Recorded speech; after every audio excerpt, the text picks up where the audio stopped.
Welcome into the Dad Verb Podcast. This is our second episode into our, second season, second year, right? Into 2024. I am joined by Ben Brown, Andrew Saunders. Guys, how are we doing? How is the new year starting off for you two gentlemen? It's going well. We're kicking it off. We are, So we talked a little bit about some of those goals that we had for 2024. And those are going strong so far. So we're getting into our second week of 2024. And the resolutions are still going. The goals we had, the intentions we had to meditate and journal and move a little bit more, still going strong. So we'll see if we make it to the end of the month. Good stuff. Andrew? I'm having a terrible 2024. So my grandmother was born on December 26th. So we went to see her on her birthday. The day after her birthday, she fell out of her chair and she never left the hospital. She passed away on the 2nd. We buried her on the 4th. And then on the 6th, I went to my wife's extended family Christmas. So I am like 8 ways of emotionally disturbed right now, if that makes any sense. Wow. I have not started any of my New Year's resolution. The water-based rower that I started is still in the basement in pieces. The journals are right there, not open. I just pointed over my shoulder for those of you in the audio. You can see them behind me. So yeah, it's not kicking it off well this year. Family's healthy, kids are good, but life is a mess right now. Man, I'm so sorry to hear that, but that's that's part of it. This is real life. I mean, we're going to be hitting on some of those things throughout this podcast. But to Andrew's note, right? For those of you who are watching on YouTube, welcome into our return to these podcasts being hosted on the main Dad Verb YouTube channel. We started off here, did a few episodes, then migrated to its own YouTube channel because kind of as a test, as an experiment. The Dad Verb Podcast had its own YouTube channel. And it was great. It was cool to see people kind of go there and watch. But because of the plans that I have planned for just the Dad Verb main YouTube channel itself and where it has gone or what it's come to, wanted to bring the podcast back here as its kind of permanent home where it's going to be hosted. So if you are a viewer of the channel, you have no clue what this is the Dad Verb Podcast. There's 3 of us here. We are all dads, and we get together each week to cover off on different topics of parenting from the lens of dad, right? So some of the topics are lighthearted, fun. Some of them are a little bit heavier. We're going to be talking about just tips for kids and babies and all that stuff. And as our kids get older, the content's gonna evolve with it. So that's just a quick rundown of where we're at coming into 2024. Seeing these podcasts being hosted on the Dad Verb YouTube channel. I'm going to be making a follow-up video soon about what is up and coming for the channel with regards to the types of content that's going to be made moving forward, because it's going to be a far cry from when I first started all of this 5-6 years ago. So I'm just really happy to have faces like these guys that you're seeing right here join me, because I've always on the top of every video I've always said, hey guys, Andrew here with Dad Verb, and now I get to share that where we've got Ben making content on the channel where he gets to say, yo guys, Ben here with Dad Verb. So for those who aren't listening or watching on YouTube, that's a quick rundown. But for our audio listeners, welcome back. This is business as usual. This is our second season. We're on episode 30. What? I don't even know anymore. I changed the number scheme. It's 2024 episode 2. 2402. We've been at this for a minute, guys. We've been at this for a minute. We're gonna try to hit around about a half hour for each of these episodes, and that's kind of our goal. So on this specific episode, should have covered this at the top of the episode. On this episode, we're gonna be talking about America versus kids. And how other countries kind of outpace us in some ways with regards to childcare. And we're going to be following that up with ranking our favorite snacks from our childhood and comparing some of them to today's snacks that we're packing in our kids' lunch boxes. And we're going to finish it off with a comment from our Discord, which you can feel free to join if you check out the description in the show notes or the link in the description of this YouTube video. So anyway, that's what we got on the docket. We'd like to start off each week with just a quick sick check.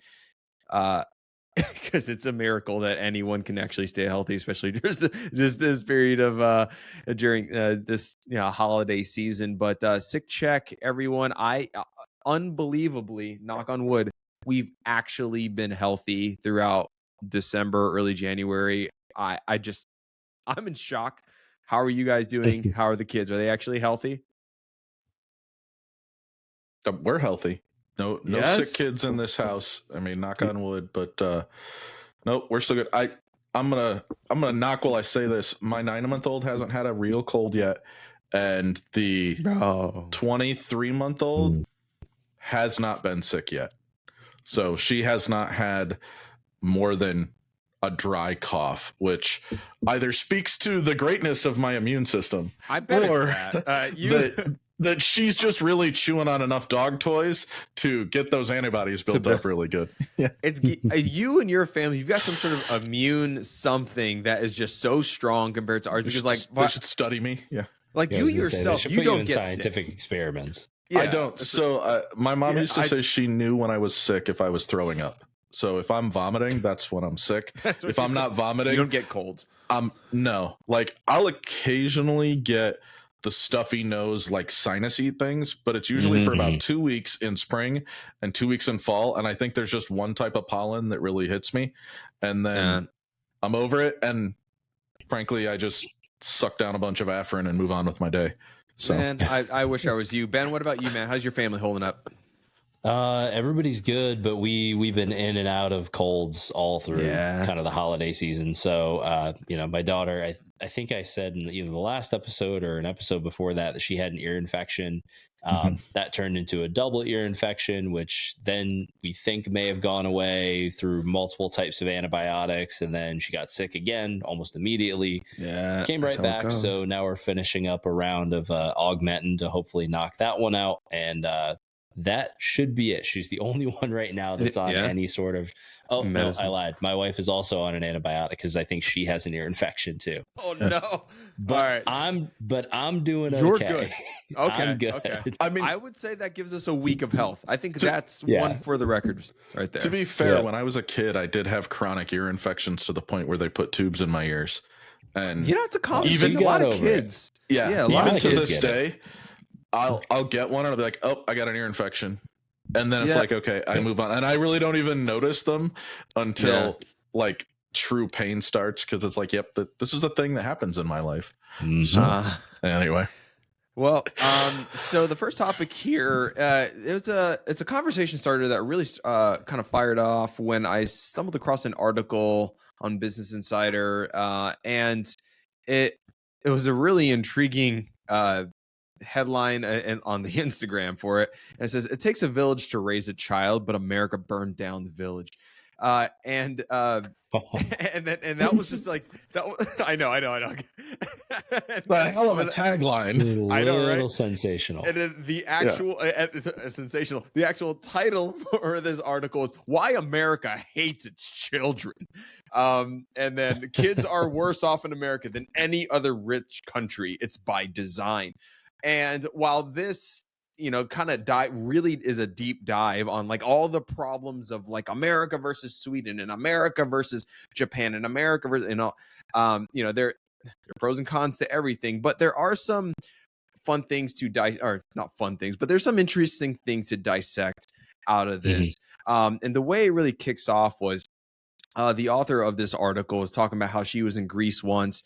She was on a bus, and it was very commonplace for strangers to like lift her kids up onto their laps and just and make sure that they're seated and comfortable during the trip, and just kind of make sure, like that whole like parenting as a village, like making sure that strangers are making sure that her children are well taken care of during like bus rides and all that, and holding their hands and tucking them underneath their arms and to prevent them from kind of being thrown forward in a crash or something like that. So it just spoke to like society and the way it works out there, and how they are watchful over children. And then she basically went into a large kind of rundown about why America's not like that in multiple ways. I've been talking for a while, and there are a couple little points I'll go up. But like Ben, I mean, did you have a moment to kind of like go through that article, and what are some things that stuck out at you about like where we may be falling behind and where you think we can actually improve on as a country when it comes to kids in America? Yeah, so I think it's an interesting article, even with the sensational headlines, and it touches on a lot of things. I think if you talk to any parent, that makes sense. Did you do that intentionally? No, I don't know what happened. It's gonna close my video out too. Fix this. All right. Ben just reacted for those of you on YouTube with a thumbs up, weird stuff, and he did not mean to do it. I bumped my desk and it gave an automatic thumbs up. Yeah. But in any case, so it's a nice feature. I think in speaking to a lot of parents, especially millennial parents, we're kind of changing the way we relate to our kids and sort of looking outside what has been traditionally done to figure out how we want to raise kids, right? Everybody thinks they can do it in a new and different way. We happen to be the latest generation to think we can do it new and different. And so the article talked a lot about, first of all, parental leave, which I know has been a big discussion on the Dad Verb Discord, right? And that there is no mandatory parental leave in the United States. Yeah. I've talked about this on the podcast before. I was fortunate enough that my company offered a 16-week parental leave. I was able to take that time off and spend it with my kids. Wildly uncommon for most people in the US to get that amount of time off and paid, especially dads, right? The second thing I thought was really interesting that they were talking about is, and this is sort of the core of the article I felt, was that it's society's attitudes towards children that are drastically different. And you see this when you travel to European countries, Scandinavian countries, basically most other sort of Western nations don't view children. In the US, we seem to view children as like a burden, right? Yep. They need to behave a certain way. They need to do certain things. They basically need to go unnoticed in society. Right. Whereas in many European countries, they're sort of welcomed as being children, right? They're loud, they're rambunctious, they should be outside playing, they should be integrated into society, but not made to fit the mold of a tiny adult. Like it's understood that they're a child. And you see this a lot across, again, Europe, Scandinavian countries where that's sort of encouraged. Yeah. And I do think it's really interesting that we do not promote that really in the US. No, we don't. It's like we have these expectations of like these, and it's hard. And I fall into this trap too, of just like our kids being just little burdens, and and having the expectation that they just like know things the things that we do as an adult, like why would you do that? And that's a very common reaction. But yeah, we just have no patience. We have no patience for our kids, and yeah, I think that's it's a shame. It's sad, but I think that's just us as a society. On one note that Ben made about the paid family leave, which we lack. Just from the article, it says of the 38 countries that belong to the leading Western trade alliance, the U.S. ranks 32 in spending on early childhood. In Sweden, and it's always like Sweden and Norway and the Nordic countries that we get pitted up against. It's just there are interesting things about that. But it says in Sweden, which offers single parents a staggering 480 days of paid parental leave, which if you're counting, that is over a year. But I think there are ramifications to not like legal ramifications, but like if you take that much time and you come back, like it's different, right? Right. But it says Sweden offers single parents a staggering 480 days of paid parental leave. Preschool costs no more than 3% of a family's gross income. America, by contrast, has no mandated paid parental leave, has no universal child care, and only 1/3 of American families can afford child care, which consumes 27% of their income on average. So that is... Go ahead. And I think that's a really important one to hit on, right? Like... like we have 2 kids in daycare, and daycare is by far I think it is our largest household expense. Isn't it feel like a second mortgage? It's like a second mortgage. It's double our mortgage. So How we pay infuriating is that though? Yeah, we pay almost $3,000 a month for two kids to go to full-time daycare. And then, as you see in the article, childcare or childcare specialists, right, are among the lowest paid professions of any out there. Right. And yet we're spending a massive amount of money to send our kids to a safe, clean daycare where they're going to learn and grow and develop and all that. Yeah. And we're trusting them with our children, 8+ hours a day. Yeah. But again, I mean, it's a massive burden on the household finances. So much so that you see a lot of people who end up, a spouse will end up staying at home for a couple of years instead of sending their kids to daycare because it is so expensive. Right. You end up saving money by having a stay-at-home parent versus the additional income and taxes and all of that. And that's the biggest takeaway that I got from this article is like the being a lot of families being forced to choose between, family time, raising kids, having work, trying to continue to make ends meet, but I can't afford to have my kid. That is a very, very hard thing that a lot of families have to continue to battle. Go ahead, Andrew.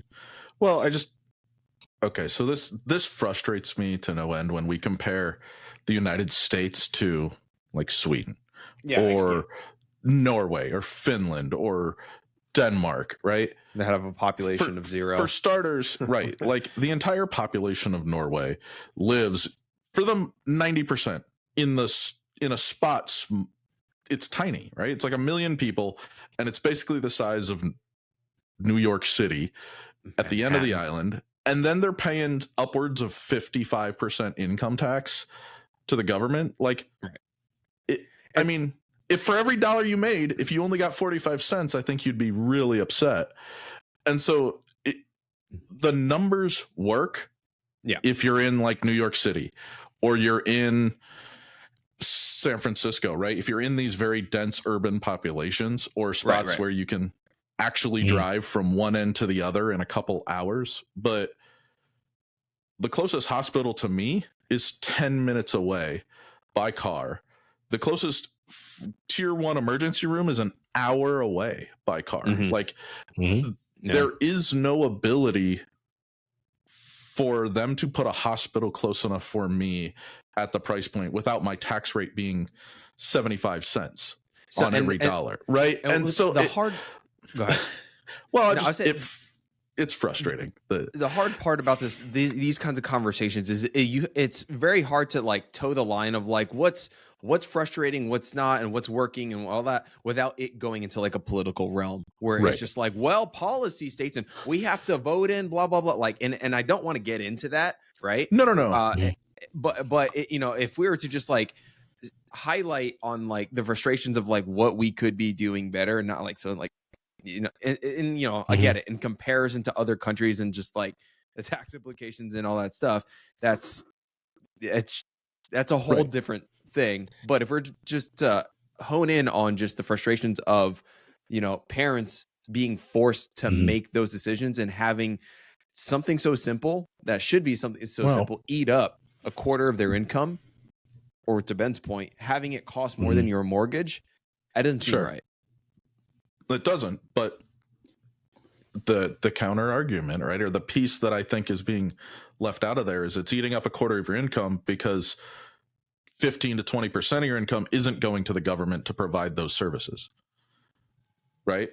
I mean, if we take, I think she's referring to Sweden, who has a 50%, 49.5 national income tax, and the U.S. is 37. So if we do the math and you take the 27% income right off, we're really 10%, maybe 12 of your annual income is diverted towards childcare. That seems a lot more reasonable than a quarter. Right? Like the numbers don't work the same because the environments aren't the same. And like one of the parts I was reading about the whole bus kid grabbing, that's her intro article, right? The little old lady picks up her kid. We were at a family event on Saturday. I had never met any of these people in my entire life, and I don't think I held either of my daughters for more than 10 minutes in a 4-hour window. Right. Because everybody who was there was like, can we hold them? Go for it. You have fun, right? Mhm. You want to feed them? Sure. No booze. Yeah. No soda, Yeah. right? Like, and it was all the way from like 7-8-year-old little girls to my sister or my wife's cousin's sister, like 80-year-old women. Yeah. I didn't have a problem with it. My wife didn't have a problem with it. And they were effectively strangers to us. So I feel like a lot of this is paranoia on the parent part. Well, I would say I would argue though that is fundamentally different than the core point of the article. Like you were at a family event, right? Right. So sure. So you were at a place where, you know, either families are coming together or they're people who are related to you in some fashion. I'm not sure what you meant there. Right. But the difference is, and we saw this when we traveled to Italy, and this is before we had kids, is that as we were traveling around Italy, everywhere that we went, and actually in Indonesia as well. So we spent some time in Indonesia, and when we were there, everywhere that we went, there was this really open, welcoming attitude towards children in every environment, whether it was a high-end restaurant or it was a street vendor or whatever the case may be.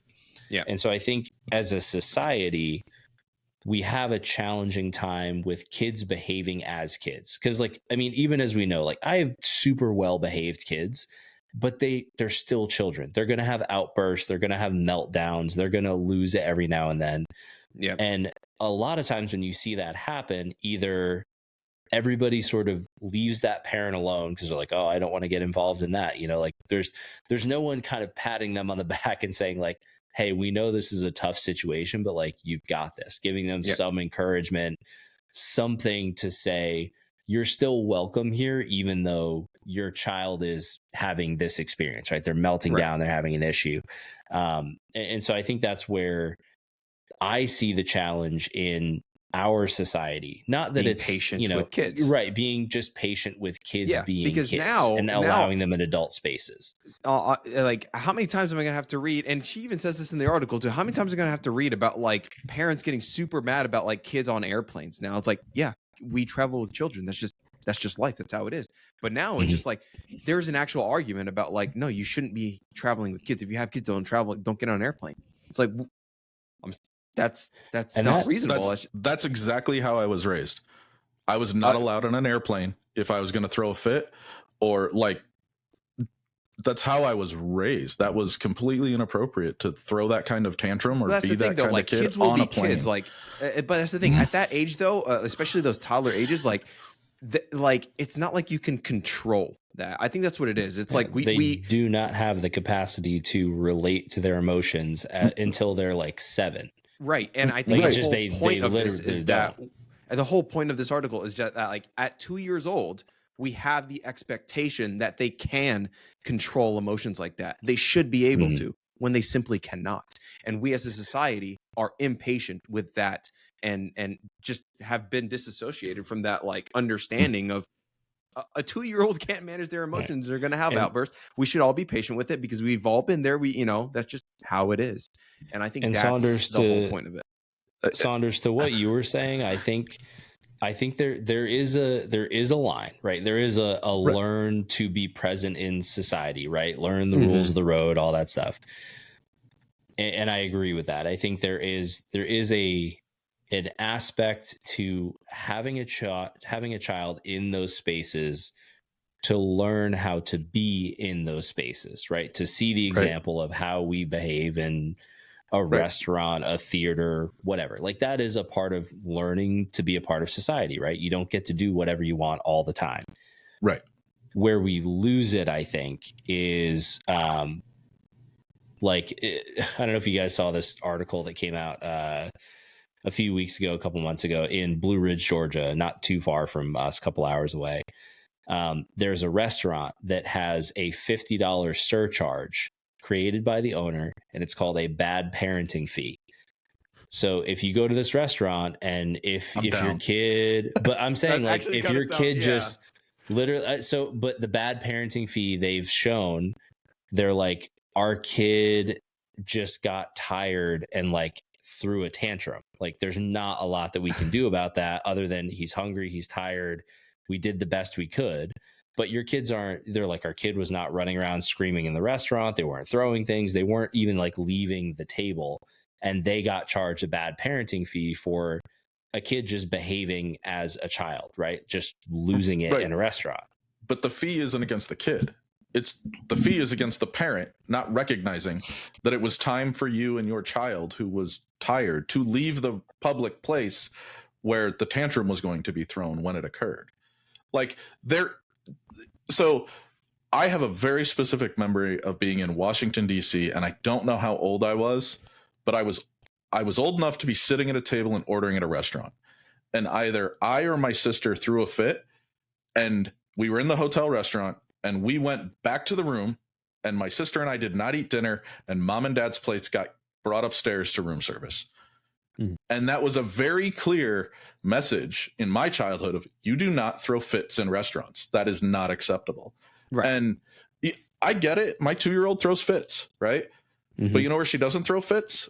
In restaurants. She starts going off, and I just look at her straight in the face and I say, we don't do this in restaurants. And she'll look at me and she'll kind of, okay, yep, I can suck it up, right? And if she does, we get up and we go outside, or we go to the bathroom, and that's where she can let loose and have her moment, and I calm her down and we come back.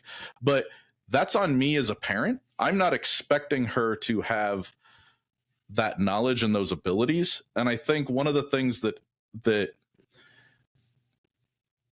I don't know if it's being addressed or not being addressed, but the point is parents are taking a far more active role in the lives of their children in other first world countries, right?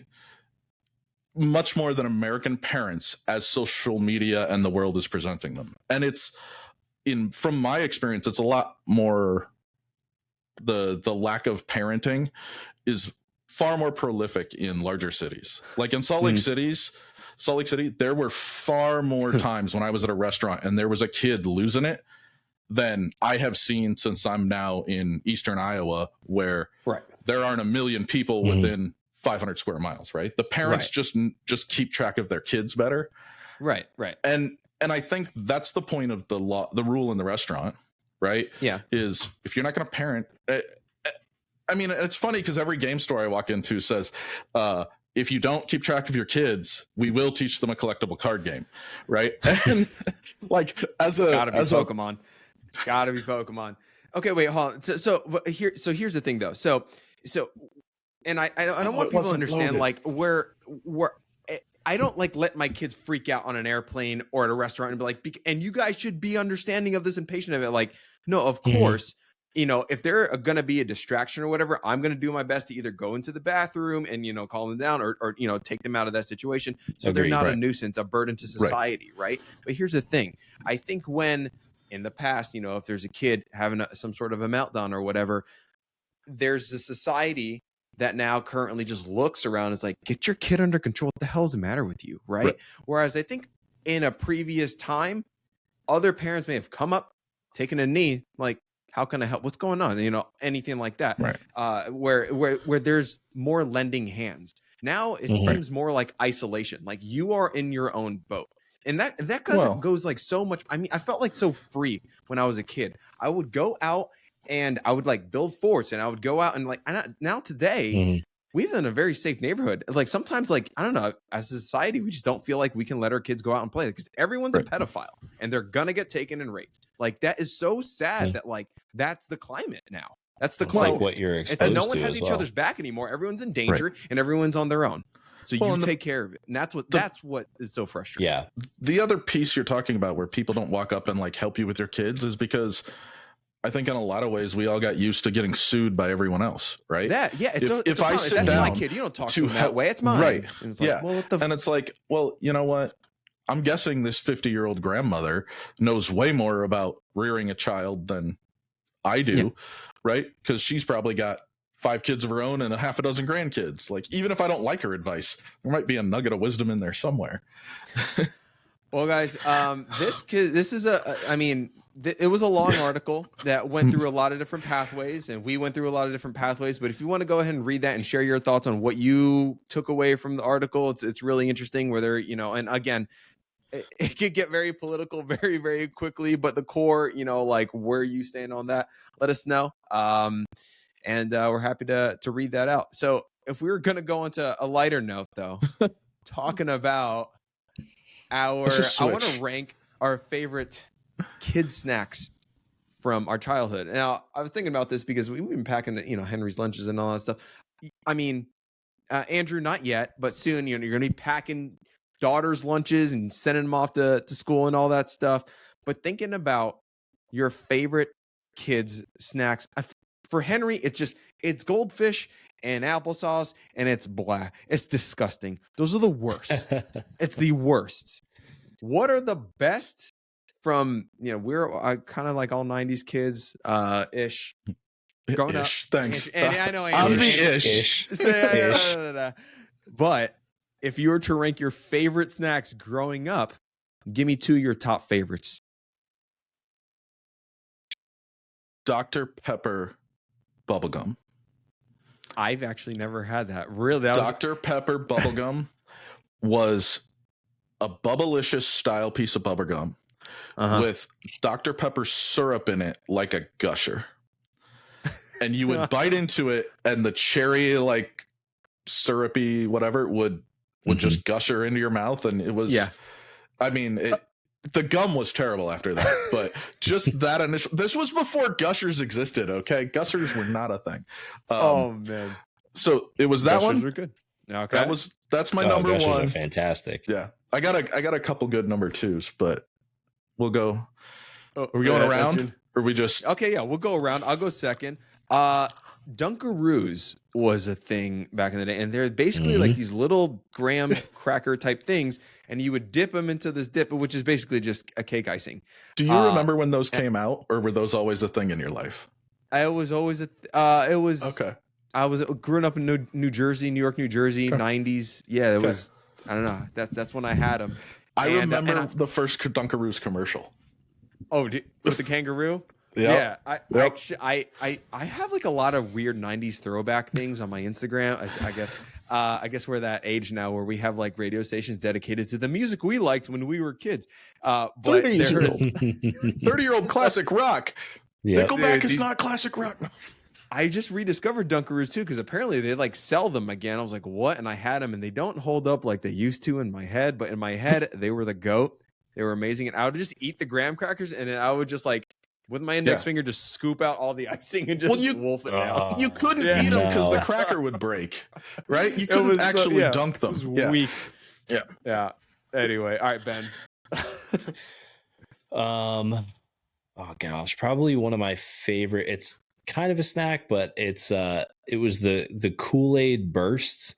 Like when you buy the Kool-Aid in like that weird waxy plastic bottle, and you have to twist the top off. Yeah. They still make those. Basically like crush it to drink it. Yeah. And I remember whenever they showed up at the house, like I knew like my mom had a good paycheck. Yeah. So like we got like those Kool-Aid because they were so expensive for like 6 of them. Dude, and I remember they had this one like little bit where they released these like color changing pills that you would like put into them, and then they would go from like blue to red or something. Yep. Oh man, those are so fun. It was delicious too. All right. I'm liking where we're at right now. All right, Andrew, finish us off. Okay, so on your Dunkaroos theme, I don't know if you can still get them, but prior to Dunkaroos being a thing, you used to be able to get a Cheese Whiz based thing with a little red plastic spoon and an Nabisco cracker. And I don't remember what they were called. I know what you're talking about. Yeah, you peeled the top back, and you peeled the top back. You took the butter cracker out and the cheese. I begged for those things. They were so good. I like those. Yeah, they are disgusting. If you try them now, you'll be like, I can't believe my parents let me eat this. But those were it. So in my memory, those came out. And then they did Dunkaroos, and then they did Teddy Graham Dunkaroos, which were like this progression of like, oh my god, it just keeps getting better. And so those cheese cracker things, and they eventually had ones that were chocolate that were pretty good. Yeah, Dude, I'm so glad you brought that up, man. I'm so glad you brought that up. It was amazing. I loved those. Yeah. Nowadays, it's like, here's your celery and Jif peanut butter in the same thing. And I'm like, it's not the same thing. That's not, no. It has to be garbage and bad cheese. That's what you need to feed. Day-Glo orange government cheese and oh my god, exactly. Hey man, I'll eat it. I'll eat it. It's plastic, but I'll eat it. It had that odor too that was like it still had the polystyrene in it. the manufactured smell. It had that tang to it. Yeah. Oh man. All right. So if I'm gonna finish it off, I could shout out so many. I really liked Fruit by a Foot when those just popped into my little lunchbox. But Lunchables, man. I didn't get Lunchables as much as my white friends, but on occasion I would. And the specific one that I liked was the pizza one, and it really wasn't good, but I really liked it. With You're like sauce. making the pizza, that sugary sauce, and that the weird sugary chewy cracker, and then I would suck the remaining sauce out of the little pouch, and you sprinkle it with the mozzarella, the hard little pepperonis. Absolutely loved it. I thought it was great. I thought it was fantastic. All right. It's just a chewy stale cracker, cold cheese, and red sugar. Yeah, it's so gross. I loved them too. Don't get me wrong; they were awesome. Yeah, I got so excited every time. I'd get so disappointed if I saw a Lunchable and it was ham and cheese instead of pizza. Oh my gosh! I'd be like, "Oh, you guys are so spoiled." All right, there was no pizza Lunchable. Okay, it was ham and Swiss, ham and cheddar, turkey and Swiss, and you didn't want turkey. I want stale pizza. We were lucky when they made them Oreos, and then we were even more lucky when they shoved a Capri Sun in there. But there were like 5 years without the Capri Sun, man, or the cookies. It was just Ritz. Oh, yeah. Pizza. So, we got the pizza thing. We got the pizza thing for Henry recently, and he was eating it. He only ate half of it, and he ran off. He's like, I'm going to do something else. So I finished it. Tastes exactly the same from our childhood. They haven't changed. Not good. I'll say it's not good, but I like it. I just it's not even a little bit good. Oh. All right, Ben, you got a last one for us? Yeah, I for some reason these just popped into my head too. I think somebody mentioned Fruit by the Foot. Might have been you, Andrew. Yeah. Do you remember String Things? Yeah, String. Basically, just string cheese. It was like Fruit by the Foot, kind of, but it was like almost 3D printed onto like one of those little wax pieces of paper. Oh, so you open it up, pull it out in a spiral. And you pull it off on like either a spiral or it was like a design, and you would pull off the design. Yeah. So you could pull it off like one piece at a time. Yeah. So I used to love it. It'd take you like 20 minutes to eat it. Right. So it was fruit roll up. Wow. And then they did String Things, which were a fruit roll up that they stamped with a design. And then they did Fruit by the Foot. But they were all the same thing. It's all that fruit paste. It's the same. It's all the exact same formula. Yep. Just red sugar.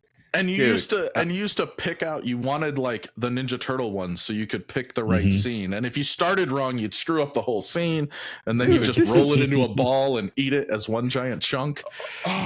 People who are listening to this, I mean, a majority of the audience are in that kind of 90s, growing up in that time where these are nostalgic things that we just brought up. And I am so glad that you guys brought up the cheese thing and that. Oh my gosh, it's amazing. One last thing it's scary that you can still get most of this stuff in the snack aisle at the grocery store. Like, I know. Not only did we enjoy it, but it didn't die. Like, no, it still exists. Someone kept feeding it to children. Like, oh yeah, Fruit by the Foot. That's totally a fruit serving. It's funny too, because like in my head, I'm just like corn syrup, all of that. Yeah, I just assumed that it all went away, but no, it didn't. And one shout out to a drink that came up when I was in middle school, and it was only sold for like a 2-year period, and it was called Pepsi Blue, and it was just carbonated water, sugar, and blue. And man, and blue. It was so good.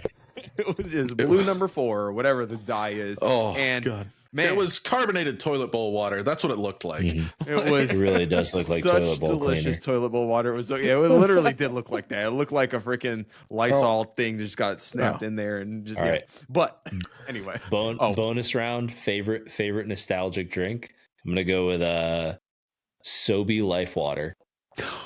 Oh, that's not even that old. The Sobeys back in the day. But it's long enough ago that I remember having to ask my mom to like buy them for me because I was like, I don't know, I must have been like 6 or 7. Before they were Life Water, I believe they were just Sobe. Were Sobe, yeah. And it was like they tea had one and mango and like They had a citrus pineapple one that was absolutely amazing. Yeah. But I want to put this in perspective for you guys. I was in high school before those things came out. Gosh. Okay. And for the record, Sunny D. Sunny D was good. I like Sunny D. The orange juice. So what is Sunny D? Because that's not orange juice, right? But whatever it is, I love it. It's got this tang. I don't know what I love it. I think it's a mix between real orange juice and tang. Yeah. Okay. It's pulp free. Have you ever had Tampico? Tampico is kind of it's along the similar vein. It's really good. Tampico's close. I can back the Sunny D. That's a drink that I literally probably haven't had in like 20 years, honestly. If you drink Tang, like if you go buy powdered Tang and make some up and you drink it, you're like, okay, I know this flavor. Where do I know this from? And it's one of those, like, if you half and half it with some orange juice, you're like, oh, Sunny D. I get it now. That's where they got it. So, but yeah, Sunny D. Okay, so if you're talking about favorite drinks, there is a drink that I'm surprised I even found this. It was from Snapple, and there was like a little series that they had called Elements, where there was like rain and volcano and spark and all these things. And I remember collecting the bottles because I thought they were just like so cool. And I absolutely love those. And I was like, is that a thing? Do those actually still exist? I'm going to chat it to you. I don't know if you guys have ever seen it, but yeah, like I'm seeing the bottles right now. I'm like, oh my gosh, that is a flashback to like 1997, man. That was just wild. There was a sparkling water before sparkling water was popular called Clearly Canadian. They had a raspberry and a black cherry. I remember those. And they weren't seltzer water. And they weren't Perrier. They were just enough citrus to kind of get your nose tickled, but they were very well flavored. I want to say they were like 20 calories for a whole thing. You can buy them on Amazon now, and it's the only way to get them, but they're ridiculously expensive. But they were gone for, I want to say 20 years, and then enough internet popularity was like, bring them back. And you can buy them by the case now, but Clearly Canadian. Jeez, man. I also don't know how I didn't put Yoo-Hoo chocolate drink on my list. Because it's not good. Favorite. That's my absolute favorite. I still love it today. You still love it? Oh yeah. I can't. It doesn't taste like chocolate milk to me. It tastes like absolutely manufactured garbage. No, it tastes like chocolate drink. It is. Yes, it doesn't even claim to be chocolate milk. It's just. I'm into that too. Yo, I'm like into everything. It's got the same relationship that Sunny D has to orange juice. It's like it's in the same realm, but it's not real. Yes, I was always a Nesquik guy, so the bunny had me from the beginning. Well, complete opposite here. On our Discord, Prince Bougie, one of our mods, chatting about New Year getting fit and not eating any of the crap that we just talked about. He said, "Let's get fitter than That's we were last year." That's why he needs to get fit. Yeah. Let's get fitter than we were last year. Anyway, to keep each other accountable. If you are on the Discord, Andrew, you're leading the charge on some new app that we're going to download, right? I'm leading the charge. I found an app called what is it? Hold on, I'll get there. Squaddy. SQUADDY. And it's the idea is that you all join a squad and then you post your workout sessions and everybody can kind of see everybody's workout sessions, but there's no alerts. It's like, you didn't get your half an hour in yet today, right? Like it's more of just, hey, as a group of guys or as a squad of guys, let's get together and all commit to working out. And we're having some issues with the invite system right now, but I think Prince Bougie and I figure it out, and Andrew will work that out. And then I'm leading the charge. If you're on the Discord and you're listening to this and you know of a better app that does strength training and cardio, because I know we have members who are going to want to be like 100% on Ben's side of the bodybuilding strength training and then 100% on the like, no, I just want to do a ton of cardio. So we're looking for something that does like, a guaranteed 30 minutes a day. You get an alert, you do your thing, it tracks. Get We your can steps, at the end of the year burn, say, something. hey, so and so burnt the most calories. Good job. You did great for 2024, right? And just kind of keep track. I'll bring it up in the podcast every once in a while to kind of hit up those guys who are really killing it. That'd be good. But we're going to use the fitness channel on the Discord app. We're going to have some conversations. I am going to end this podcast and go down the stairs and assemble the water rower that has been sitting in my basement so that I can do my first session tonight and pretend like I'm going to hold on to my New Year's resolution longer than a week. So there you go. We'll find out. But that's where we're on the fitness thing, Bougie. We'll keep you up to date.